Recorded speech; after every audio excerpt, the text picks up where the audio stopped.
तो ये सवाल इसलिए ज़रूरी था क्योंकि इसके चलते सियासत होती है और शिक्षा का नुकसान होता है। और जिस तरीके से आपने जिक्र किया सर कोरोना के बाद डिजिटल का, मेरा अगला सवाल वही है कि आज के समय में छात्र किताब छोड़कर मोबाइल पर भरोसा कर रहे हैं। चैट जीपीटी, एआई, गूगल, गुरु से ज्ञान न लेकर गूगल से ज्ञान ले रहे हैं। कहाँ तक सही है? देखिए, जो टेक्नोलॉजी आ गई है उसे आप इनकार नहीं कर सकते। आप लेकिन उसे इसका ये तो मैं वही सर बता इसका रहा ये हूं। तो है ना कि लोगों का नुकसान हो रहा है। बिल्कुल, मैं आपको बताता हूं। जब कंप्यूटर इस देश में पहली बार आया था तो लोगों ने उसका विरोध किया था, लेकिन आज हम विश्व के सबसे बड़े कंप्यूटर के जो है एक तरह से सॉफ्टवेयर के पावर है। आज हमारे बच्चे ही सिलिकॉन वैली से लेकर पूरे विश्व में छाए हुए हैं। इसी प्रकार हम देखेंगे कि टेलीविज़न भी जब आया था तो विरोध हुआ था। जब भी कोई नई टेक्नोलॉजी आती है तो विरोध होता है जी, लेकिन उस टेक्नोलॉजी का सदुपयोग हो, इस दिशा में हमको काम करने की आवश्यकता है जी।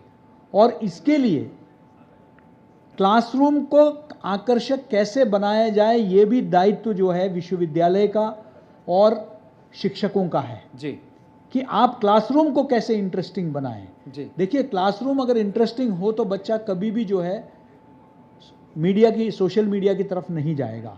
ये शिक्षक के ऊपर है कि वह जो है सर, वह कैसे क्लासरूम को और रोचक बनाता है, सर, वो किस तरह के नए सूचनाएं देता है। सर, लेकिन अगर खुद वो अपने आप को अपग्रेड नहीं करता है, टीचर अपने आप को अपस्किल नहीं करता है, वही 10 साल पुराने पढ़ा रहा था वही बात को दोहराता है, तो मुझे नहीं लगता है कि विद्यार्थियों की कोई खास रुचि होगी। ठीक है सर, एक आंकड़ा मैं आपके सामने रखता हूं और वो बहुत महत्वपूर्ण आंकड़ा है।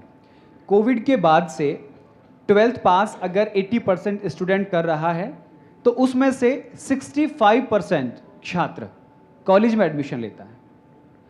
लेकिन अब जो ताज़ा आंकड़ा है पिछले 2 वर्षों का वो ये है कि अगर 12th पास 80% छात्रों ने किया है तो महज, ये सभी के लिए बहुत ज़रूरी आंकड़ा है, महज 35% छात्र कॉलेज में एडमिशन ले रहा है। अब सवाल है कि बाकी छात्र जा कहाँ रहा है? वो डिजिटल कंटेंट क्रिएटर बन रहा है, वो शिक्षा ग्रहण नहीं कर रहा है, वो एडिटिंग सीख रहा है, वो स्किल्स पे काम कर रहा है। और सर 3 साल ग्रेजुएशन करने के बाद जो छात्र नहीं कमा पा रहा है वो 6 महीने सोशल मीडिया पर कंटेंट क्रिएटर बन के आज लाखों और करोड़ों कमा रहा है। तो क्या कॉलेजेस को इस तरीके की शिक्षा बढ़ा देनी चाहिए ताकि छात्र शिक्षा से दूर ना जाए?